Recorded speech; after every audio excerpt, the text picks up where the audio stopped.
У эфіры рацыя, вядоўца Яўген Валошын. Падаецца, што ў Беларусі стагнацыя, нічога не будзе кардынальна мяняцца. Але з вялікай доляй імавернасці гэта такое падманлівае ўражанне, якое можа сыграць дрэнную службу. І нашым людзям трэба трымаць нос паветры. На сувязі наш госць, аналітык, які асабіста ведае аўтарытэтных міжнародных экспертаў, генералаў НАТО, вядоўца перадачы пра свет на Белсаце Сергей Пеляса. Вітаю. Прывітанне, Евген, дзякую за запрашэнне. Рацыя. Сергею, для мяне важна не ўводзіць беларусаў у зман, не даваць там нейкіх марных спадзеваў, колькі ўжо іх было, так? І з чаго варта чакаць у Беларусі? Мне бачацца два такія базавыя сцэнары небяспечныя, так? Першы вайсковы сцэнар, другое, што гэта ўсё блеф перад там рознымі мірнымі самітамі і гэтак далей, каб захад запалохаць. Ну тады для нас можа быць яшчэ горшы варыянт. Калі нейкія там мірныя перамовы, для Беларусі гэта азначае анексію. Што ты думаеш, якія сцэнары бачыш ты? Самым верагодным сцэнаром з'яўляецца павольны шлях да мірнага пагаднення паміж Расіяй і Украінай. Чаму так?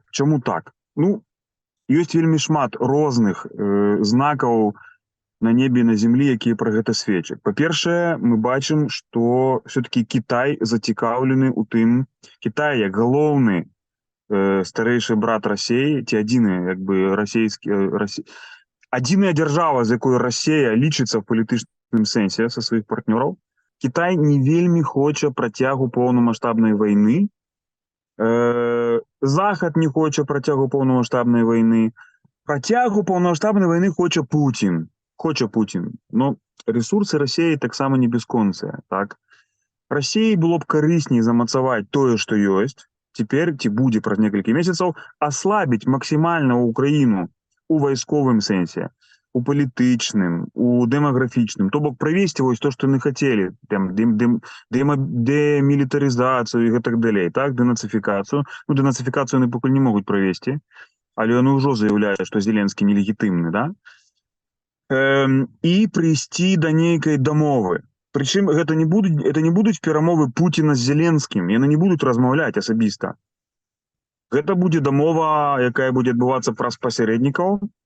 Падобная дамова, аналаг, толькі у версіі міні, яна ўжо ёсць. Гэта зерневая дамова. Гэта доўгатрывалы і вельмі складаны працэс, які пачнецца вось бліжэйшыя тыдні ад саміта ў Швейцарыі, ад якога не трэба чакаць вялікіх сенсацыяў, так, і прарываў, але гэта будзе пачатак вельмі цяжкой працы, якая займе доўга. Што ад гэтага ўсяго Беларусі? Вот што нам, як нам гэта ўсё разумець?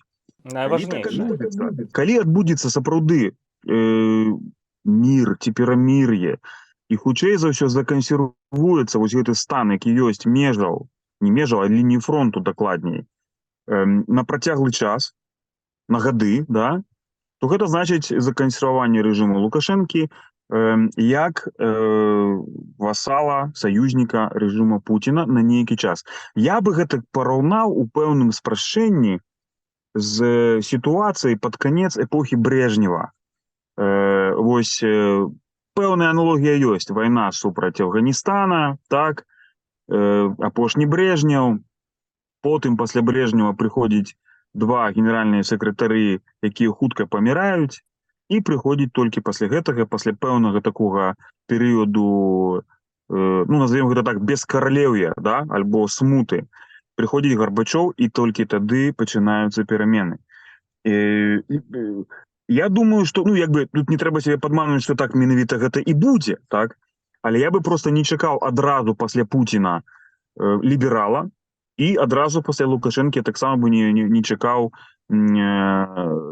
ліберала па аналогіі з Расіяй. Але тое, пра што ты кажаш, значыцца, каб Пуцін гакнуў, ну это ж можа быць таксама гісторыя на 15-20 год, а за гэты час проста анексуюць Беларусь, працэсы ідуць поўным ходам, паглядзі сам, што робіцца, так?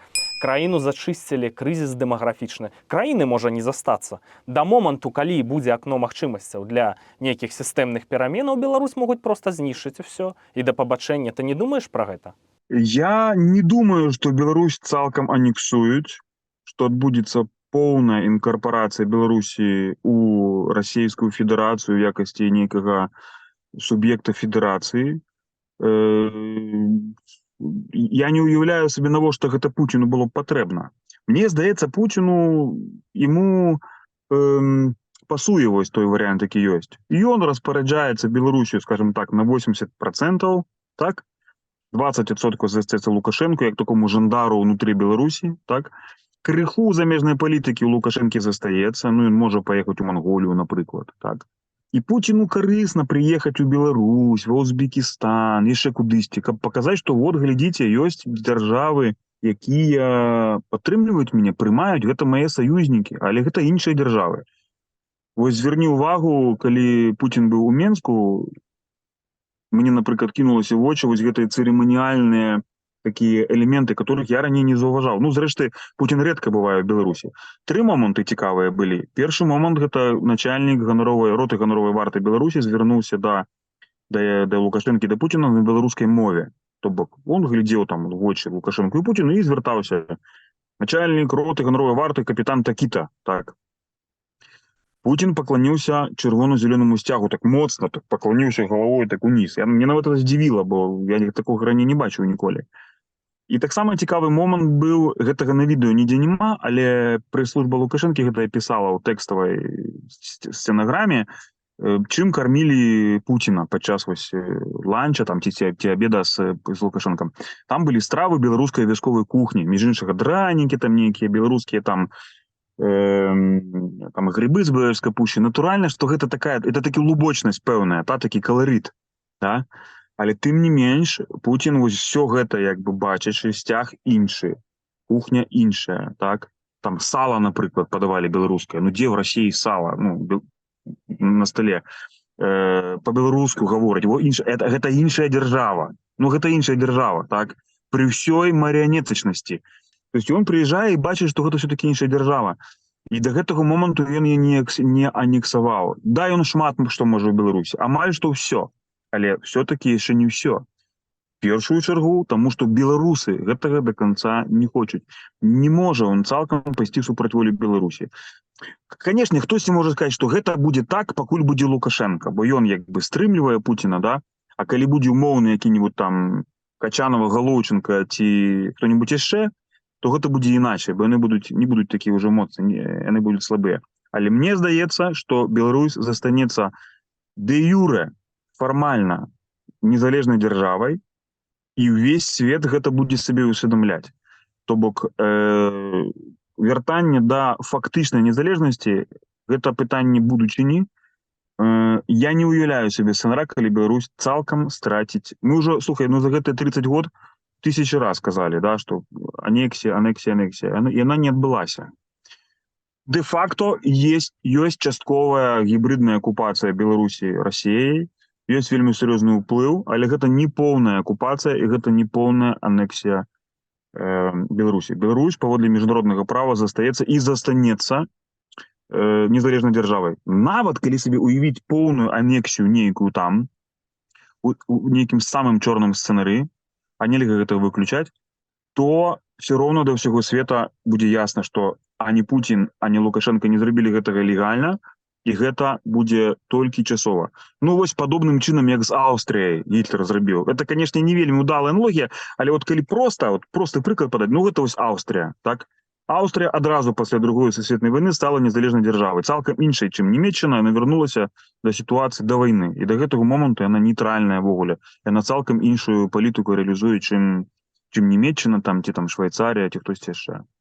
Рацыя. Сергею, дык атрымліваецца нармальны кексаты Лукашенко. За беларушчыну трымаецца, чырвона-зялёны сцяг, значыцца, Пуціна дае пакланіцца. На мове да Пуціна звяртаюцца, значыцца, все, здавацца не будзе. Нармальны хлопец, да? У той жа час Рэй вядуць у Беларусі каманды Карпенкова, я так скажу. Я лічу, это асоба нумар 1. І вось ён в этих губазікаўскіх структурах яны развешивалі расійскія трыкалоры, да, зусім не лукашэнкаўскія сцягі. Про это многія палітвязні расказваюць. І ў варыянце вот гэтага перамір'я трэба будзе Пуціну паказаць перамогу, да, ў сухапутны калідор у Крым, чыгунка адкуль з Марыуполя до Донецка і Беларусь, канешне, да, беларускі балкон, все у наших пенатах родных это все потрапіла. Нормальная сабе перамога. Ну, табе не... А ты кажаш, што все-таки варыянт з анексіяй немагчымы, што-то там хочуць беларусы, выкінулі беларусаў вялізную колькасць ужо з краіны, а тыя, хто там застаецца пад уздзеяннем прарасійскай прапаганды, з іх робяць манкуртаў. Ну, табе не здаецца, што все-таки такая рызыка захоўваецца і трэба сур'ёзна да гэтага ставіцца? Рызыка анексіі, она захоўваецца, але мы гаворым тут пра дзве розныя рэчы. Анексія – гэта нейкі фармальны статус, так? То бок, это можа быць акупацыя фізічная, увядзенне войскаў, і прыняццю нейкім там марыянеткавым органам, типу там псевдопарламента, пастановы, што вот теперь мы там беларуская аўтаномная там вобласць, штосьці такое, да? Можа так быць. Але гэта вельмі малаверагодны сцэнарый юрыдычна. Хутчэй, тут трэба казаць пра нейкую такую фактычную, дэ-факто анексію, калі прысутнічаюць войскі, рэжым знаходзіцца пад уплывам Масквы па ўсіх фронтах, але дэ-юрэ Беларусь застаецца незалежнай дзяржавай для ўсіх. І не важна, колькі гэта працягнецца. Ну, в сэнсе, это важна для кожнага чалавека, хто жыве ў Беларусі, для нас таксама. Але як бы для міжнароднага права гэта не мае значэння, ці гэта працягнецца 2 гады, 3, 5, ці 10, ці 20. Вось, ну, узгадаем, напрыклад, якой-нибудь ГДР. Это было десяткі год, але тым не менш у нас получилася з Нямецчынай, і гэта дэмакратычная дзяржава. Таму, як бы, я тут вельмі гэтага не баюся. Карпенкоў гэта вельмі цікавая постаць. Гэта такі крымлёўскі пёс, ці крымлёўскі сабака такі побач з Лукашэнкам. Я не разумею, чаму Лукашенко вось гэтага не разумее, як бы. Такое ўражанне, што Лукашенко настолькі цэніць ягоныя дасягненні па навядзенні парадку ў Беларусі, што ён заплюшчвае вочы альбо не бачыць ягоных вось гэтых пракрымлёўскіх рэверансаў. Можна так неяк это апісаць, што як бы перамогі Карпенкова і карпенковскіх вось гэтых шакалаў, да, на беларускім унутраным фронте па рэпрэсіях супраць грамадства, яны просто аслепляюць Лукашэнку, так, і ён яго там абсыпае рознымі прывілегіямі, але Карпенкоў дзейнічае ў пэўнай замкнёнай прасторы. Ён можа в рамках вось гэтай сваёй унутраных войскаў, МУС, міліцыі, губазіка рабіць розныя рэчы вшырь, да? Спецназу можа зрабіў 10, зробіць 15, 15 зробіць 20, да? Але вышэй ён не можа пайсці. Яго трымаюць у такім гетта, скажем так, да? Хто яго трымае? Мне здаецца, што Віктор Лукашенко. Вось Вітя Лукашенко, які здаўна мы ведаем, ён займаецца куріраваннем розных спецадзелаў, так, спецназаў, які сам служыў у АСАМе ў памежным спецназе. Я не думаю, што яму вельмі падабаецца вось гэта такая аўтаномія Карпенкова і ягоныя сваеволі, дзе ён робіць ледзь не ўсё, што захоча, і занадта ён все-таки прарасейскі. І мне падаецца, што Віктор яго стрымлівае. Ці Карпенкоў і ягоныя вось гэтыя свора, гэта шайка гэтых шакалаў, яны могуць штосьці сур'ёзнае зрабіць. Яны могуць у пэўны момант X правесці сіловую аперацыю супраць Лукашэнкі. Можна сабе такі сцэнар уявіць. Ну, напрыклад, які гэта можа быць сцэнар, да? Штурм палаца незалежнасці. Да, ну, Путін хоча, напрыклад, правесці нейкую аперацыю супраць Літвы, да? Лукашенко выкручваецца. Ай, ну у нас і так тут палякі, войскі, там і украінцы, бандераўцы ходзяць праз мяжу. Давайте не будем, ну не трэба біць праз Літву па Сувальскім калідоры. Адна справа пра гэта заяўляць, як бы, а другая справа рэальная, як бы, жахнуць. Ну, а давайте, можа, не будем. І калі Путін адурманены, назовем гэта перамогай супраць Украіны, бо пакуль няма перамогі, калі раптам так складуцца негатыўна абставіны гістарычныя, і Украіна прайграе, то есть Украіна будзе в горшай значнай сітуацыі, чым цяпер. Горшай сітуацыі. Я себе з цяжкасцю гэта уяўляю. У Расіі няма сілаў, каб пераламіць лёс вайны. Яны могуць праціскаць фронт крыху там, тут, але пераламіць лёс вайны яны не могуць. Уже дайшло до таго, што воршы гэтым на заводзе нейкія балванкі да снарядаў робяць. То есть вось гэтыя запасы расійскія, яны все-таки врэшце рэшт скончваюцца.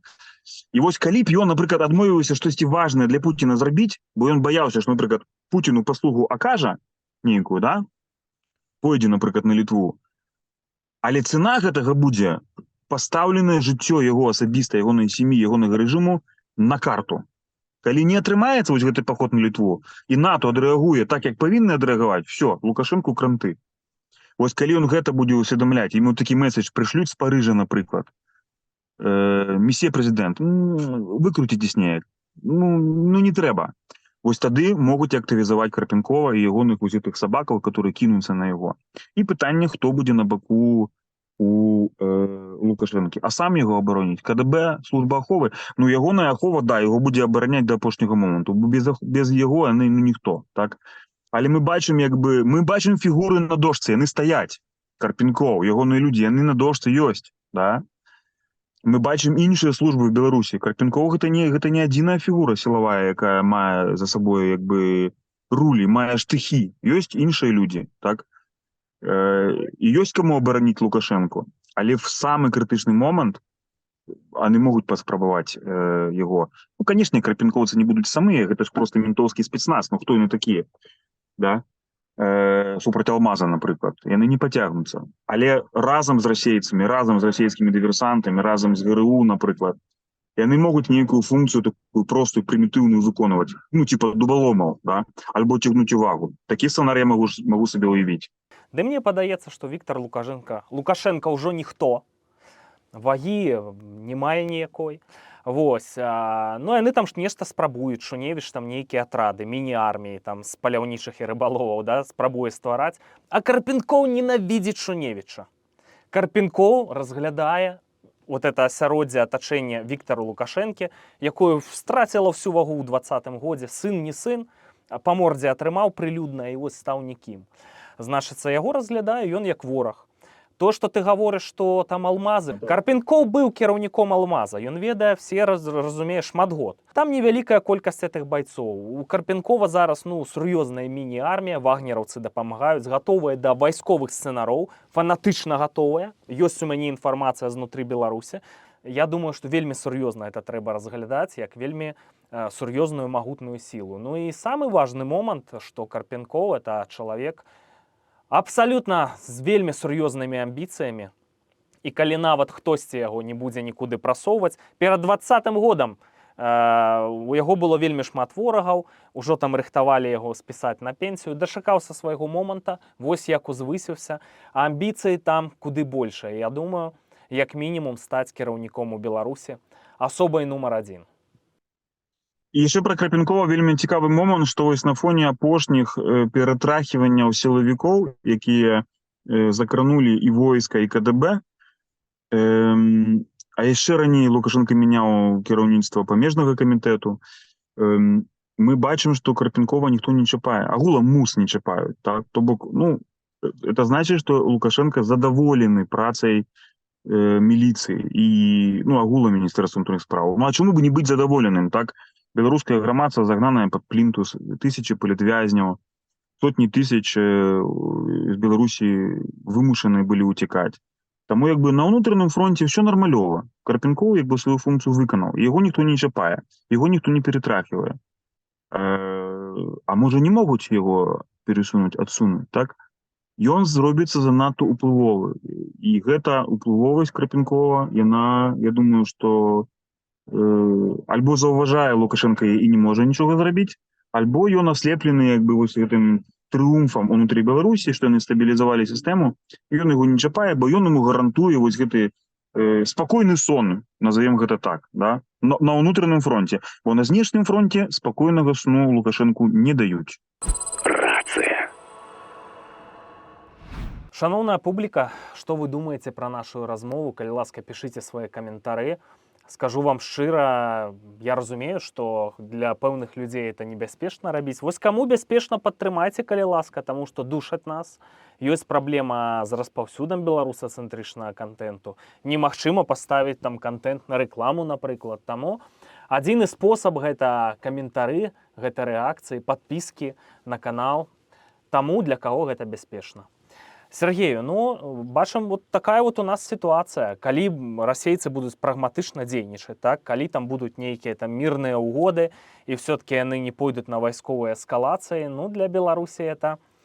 Беларускі это вайсковы плацдарм, і ён будзе вось у арбіце Расіі. Трэба толькі чакаць, калі там Пуцін памрэ, і далей невядома, як будзе сітуацыя гэта разгортвацца. Нейкі вайсковы дынамічны сцэнар, гэта шанс. Я не лічу, што замірэнне ва ўкраіне будзе азначаць замарозку сітуацыю ў Беларусі. Не да канца, як бы. Гэта самы верагодны сцэнар, так? Замірэнне ці мір ва ўкраіне, нейкае замацаванне статус-кво, гэта замарозка рэжыму Лукашэнкі, так? Але гэта не азначае, што Пуцін не пойдзе далей. Ён можа, натхнёны гэтым поспехам, пакусіцца на крок наступны і паспрабаваць яшчэ раз памяняць межы Расіі, так? У накірунку да дзяржаваў Балтыі. І вось тады, калі ён сапраўды зробіць гэтую памылку, тады у нас можа з'явіцца шанец. І вось тады зменіцца падыход і натаўскіх дзяржаваў да беларусаў, якія жывуць у еўразвязе. І вось тады, магчыма, і будуць патрэбныя беларусы, якія здабылі досвед у вайне ва ўкраіне на ўкраінскім баку, дзеля таго, каб дапамагчы натаўцам абараніцца ад агрэсіі Лукашэнкі і Пуціна, так? І гэтыя людзі будуць патрэбныя таксама дзеля таго, каб Беларусь, ну, у нейкім сэнсе, незалежная Беларусь была бокам канфлікту, але на баку свабодных дзяржаваў. Ну, ось па такім прынцыпе, як Францыя была падчас Другой сусветнай вайны. Быў рэжым прагітлераўскі ў Францыі на кантыненце, але была вольная Францыя на чале з Дэ-Голем, так? І вось калі беларусы здолеюць стварыць штосьці накшталт вольнай Беларусі на чале з умоўнай Ціхановскай, вось тады беларускія інтарэсы і будуць улічаныя за сталом перамоваў, ці за сталом, пад якім будзе падпісана, на якім будзе падпісаная капітуляцыя пуцінскага рэжыма, і там Беларусь будзе нейкім там адным параграфам прысутнічаць, калі мы дапаможам заходняй кааліцыі абараніцца ад пуцінскай агрэсіі. Я думаю, што вось гэты сцэнар, улічваючы все-таки пэўную непрадказальнасць Пуціна, ён мае нейкія шансы. Што я маю на увазе непрадказальнасць? Ну, па ўсёй логіцы не павінна было вайны быць Расія супраць Украіны, так? Па ўсёй логіцы не магла Расія за 3 дні захапіць Кіеў, як планавала гэта зрабіць. Але тым не менш, насуперак кожнай логіцы Расія пачала гэтую вайну. Дык чамусь не закласці, што Расія і Пуцін насуперак любой нашым разлікам і натаўскіх стратэгаў все-таки вырашыцца на агрэсію з тэрыторыі Беларусі супраць, напрыклад, Літвы. Так? Гэтага выключаць немагчыма. Сергею, ты ўжо абмяркоўваў будучага беларускага Дэ-Голя. У мяне таксама думкі ў галаве круцяцца. Каманданта Ціхановская, прысягаем. І хто можа стаць беларускім Дэ-Голем?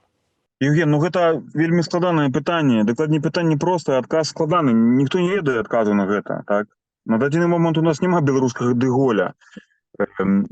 Аднак у нас ёсць палітычныя лідары, у нас ёсць палітычныя структуры.